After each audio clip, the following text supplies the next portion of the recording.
शुक्रवार को वन व विदेश राज्य मंत्री कीर्तिवर्धन सिंह राजा भैया ने पार्वती आरगा पक्षी विहार को इको पर्यटन के महत्व को बताते हुए वेटलैंड सुरक्षा की शपथ दिलाई और जंगल में भेड़ियों व चीतों के लिए प्राकृतिक वास जरूरी बताया। उन्होंने पर्यावरण मनुष्य के लिए जरूरी बातें बताते हुए भेड़ियों के बाहर आने पर चिंता जताई। उन्होंने अयोध्या के विकास को गोंडा के विकास से जोड़ते हुए पक्षी विहार के विकास पर जोर दिया। एक सवाल के जवाब में जम्मू विधानसभा में कुछ दलों को देश के टुकड़े करने वाली विचारधारा से प्रेरित बताते हुए कहा, मंत्री ने अलगाववादी ताकतों को खत्म किया जाएगा। इस मौके पर डीएम नेहा शर्मा, डीएफओ पंकज कुमार शुक्ल समेत अन्य अधिकारी मौजूद रहे। गोंडा से दैनिक भास्कर के लिए हरिनारायण शुक्ल की रिपोर्ट।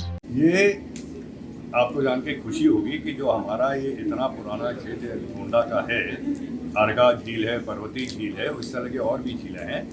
ये जो विश्व के जो रामसर साइट्स बनाई गई हैं, जो आर्द्र भूमि यानी कि वेटलैंड्स को कंजर्वेशन के लिए जो एक पूरा ऑर्गेनाइजेशन है, उसका ये हिस्सा है। हम लोग दुनिया के मैप पर हैं और इस अपने इन झीलों का कैसे इनका हमारे यहाँ का पर्यावरण का कैसे संरक्षण हो, इन झीलों का कैसे संरक्षण हो और इस झील से जुड़े हुए जो हमारे अगल बगल हज़ारों हमारे खेतिहर लोग हैं, फार्मर हैं, गांव हैं, उनके लाइवलीहुड पर, उनके खेती पर इसका क्या इम्पैक्ट हो सकता है, क्या फ़र्क आ सकता है। उसके साथ साथ जो हमारे नौजवान लोग हैं, उनको हम लोग क्या एम्प्लॉयमेंट का हम लोग इनके जरिया बना सकते हैं, क्योंकि बगल में हमारी अयोध्या नगरी का इतनी तेज़ी से विस्तार हो रहा है। वहाँ पे लाखों की संख्या में टूरिस्ट आते हैं, श्रद्धालु आते हैं। तो हमारी ये कोशिश है कि इसको एक टूरिस्ट स्पॉट डेवलप करके उनका यहाँ भी आना जाना हो, जिससे हमारे जो आसपास के लोग हैं, गांव के लोग हैं और खास करके जो नवयुवक लोग हैं, उनको भी अपनी जीविका चलाने के तमाम अन्य साधन मिल जाए। और उसके साथ साथ हमारे पर्यावरण की संरक्षण हो। हमारी ये हिस्टोरिकल ऐतिहासिक झील हैं, इनका भी एक तरीके से इनका भी विस्तार और विकास हो जाए। साथ में हमारा 8000 हेक्टेयर का टिकरी जंगल है, इसमें भी हम लोग ओपन सफारी की बात कर रहे हैं कि वो भी हमारे टूरिस्ट के आवागमन से, इनके आने जाने से उसका भी एक बहुत बड़ा विस्तार हो जाएगा। ये हम लोग की कोशिश है। और इसके साथ साथ जब हमारी झील का संरक्षण रहेगा तो जो हमारी ज़मीन के सतह के नीचे का जो पानी का लेवल है वो भी ऊंचा रहेगा और हमारे फार्मर्स के लिए, जो हमारे खेती करने वाले हमारे किसान लोग हैं, इनके लिए भी आगे बहुत बड़ा इसका फ़ायदा मिलेगा। आप लोग देख रहे हैं किस तरह क्लाइमेट चेंज यानी कि मौसम और पर्यावरण में बदलाव हो रहा है, उसका पूरा दुनिया भर में उसका जो परिणाम है वो अच्छा नहीं है। हमारे यहाँ भी हम लोग कभी सूखा झेलते हैं, कभी बाढ़ आती है। अगर ये जो हमारी बड़े बड़े जलाशय हैं, ये दोनों को कंट्रोल करने में काम आते हैं।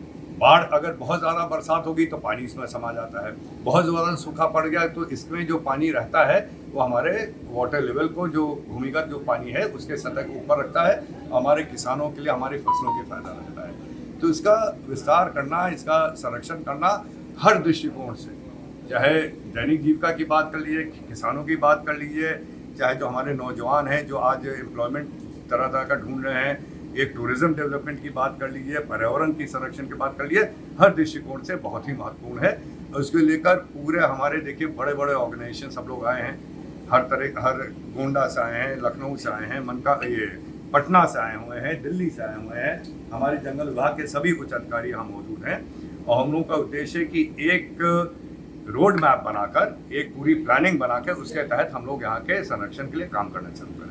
और उसमें हमारे अधिकारियों का, हमारे गोंडा के भी अधिकारियों का बहुत बड़ा सहयोग है, हमारी डीएम मैम का बहुत बड़ा सहयोग चल रहा है और उसको लेकर हम लोग आगे बढ़ने के उद्देश्य से यहाँ है। मंत्रालय की तरफ से कब तक इस पे हरी झंडी मिलने की उम्मीद है?